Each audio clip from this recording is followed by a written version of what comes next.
Assalamualaikum warahmatullahi wabarakatuh. Bertemu lagi dengan Misria di pelajaran Produk Kreatif dan Kewirausahaan. Untuk materi kali ini kita akan membahas tentang proses kerja pembuatan prototipe produk barang dan jasa. Untuk lebih jelasnya, mari kita simak video berikut ini. Proses kerja pembuatan prototipe produk, barang, dan jasa. Alur dan proses kerja pembuatan prototipe produk, barang, atau jasa. Nah, di sini sebelum sebuah produk dipasarkan, ada tahapan yang harus dilalui secara benar dalam kegiatan produksi. Nah, tentunya seorang wirausaha terlebih dahulu membuat perencanaan sebelum sebuah produk diproduksi.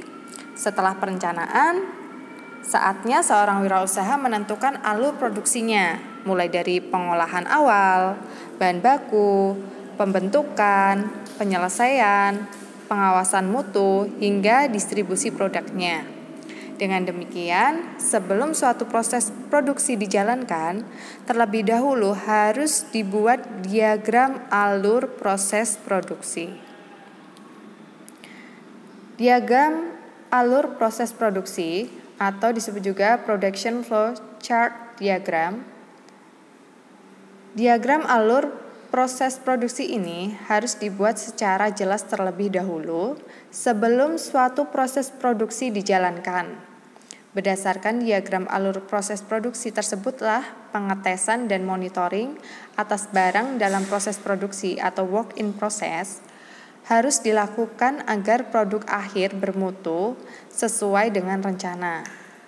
Seandainya timbul variasi mutu pun, tingkat toleransinya dari penyimpan masih dalam batas-batas dapat diterima.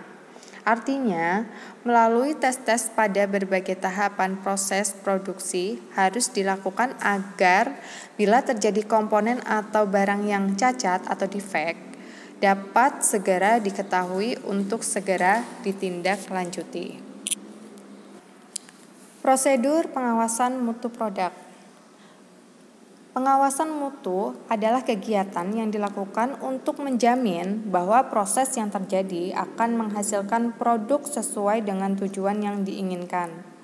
Kegiatan pengawasan mutu adalah mengevaluasi kinerja nyata proses dan membandingkan kinerja nyata proses dengan tujuan.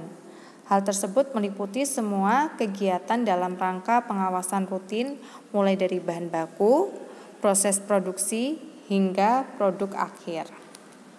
Pengawasan atas mutu suatu barang hasil produksi selayaknya meliputi pengetahuan hal-hal berikut. Yang pertama, kerusakan dan kualitas produk. Jadi kita harus selalu melakukan pengawasan atas kerusakan dan kualitas produk dalam proses pembuatannya. Nah, melalui proses prototyping akan didapatkan hasil yang bisa dijadikan acuan untuk membuat produksi yang sebenarnya. Jika masih ada cacat atau kerusakan sehingga kualitas produk barang yang dihasilkan rendah, maka produsen harus segera melakukan perbaikan-perbaikan. Yang kedua, mencegah atau menghindarkan terjadinya kerusakan barang. Nah, mencegah terjadinya kerusakan produk akan lebih menguntungkan dibandingkan dengan membuat produk baru. Jadi, untuk itu harus diupayakan berbagai cara yang efektif agar kerusakan dapat dicegah. Yang ketiga, kendali mutu terpadu. Mencegah terjadinya kerusakan produk selama proses produksi berarti mengadakan suatu rangkaian kegiatan terpadu dalam pengendalian mutu. Bila ada pengendalian atau controlling atas mutu, tentunya harus dimulai sejak perencanaan. Antara tahap perencanaan dan tahap seperti pengorganisasian dan pelaksanaan harus disertai pengawasan mutu. Hal ini memberi gambaran bahwa manajemen mutu meliputi berbagai aspek keikutsertaan dari berbagai pihak di dalam perusahaan yang menghasilkan suatu produk yang mutunya harus dikendalikan. Jenis-jenis pengawasan mutu produk. Berkaitan dengan jenis-jenis pengawasan mutu, terdapat 4 jenis pengawasan mutu produk. Yang pertama, pengawasan mutu bahan baku. Pengawasan mutu bahan baku berarti melakukan pengawasan terhadap bahan baku yang digunakan. Apakah sudah sesuai dengan mutu yang direncanakan atau belum? Yang kedua, pengawasan proses produksi. Pengawasan pada proses produksi dilakukan setelah bahan baku yang telah diterima di gudang selanjutnya diproses untuk diolah menjadi barang jadi.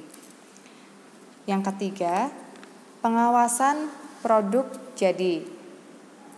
Pengawasan produk jadi harus dilakukan untuk mengetahui apakah produk sesuai dengan mutu yang direncanakan atau tidak. Dan yang terakhir adalah pengawasan pengepakan atau kemasan. Jadi hal ini juga penting dilakukan pengawasan, yaitu pada saat pengepakan atau pengawasan.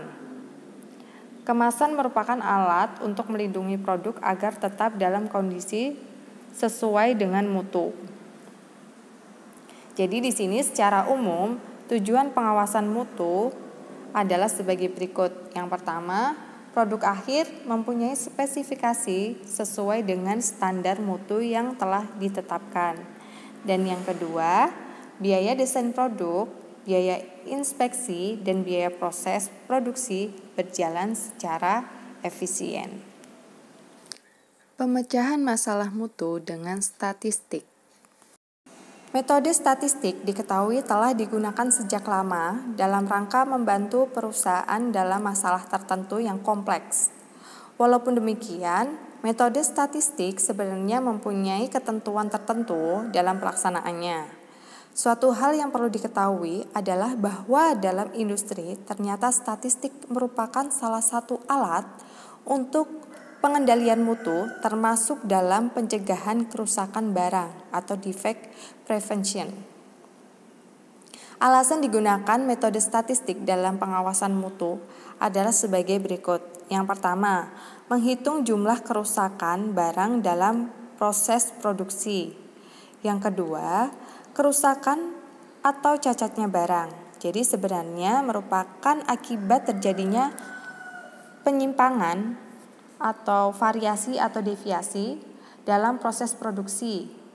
Metode statistik dapat memberi gambaran tentang penyimpangan-penyimpangan tersebut. Jadi di sini misalnya, produk yang dihasilkan dari suatu proses yang tidak mengalami penyimpangan atau deviasi, tentu saja produk tersebut tidak mengalami kerusakan.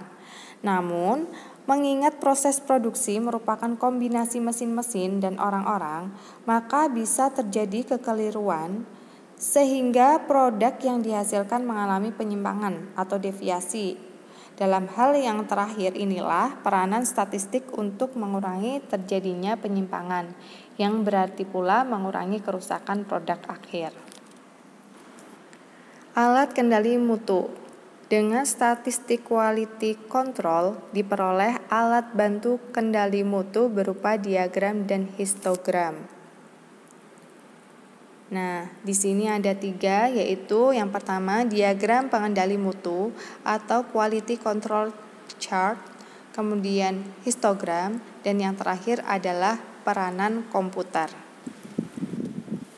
Nah, di sini ada tugas untuk kalian, yaitu carilah artikel mengenai diagram alur proses pembuatan prototipe di perusahaan tekstil dan juga di perusahaan jasa. Nah, di situ kalian buatlah perbandingan apakah ada perbedaan antara perusahaan tekstil dan perusahaan jasa. Nah, tugasnya nanti silahkan kalian tulis di buku tulis masing-masing, kemudian upload di GC sebelum jam pelajaran berakhir. Oke, semangat belajar.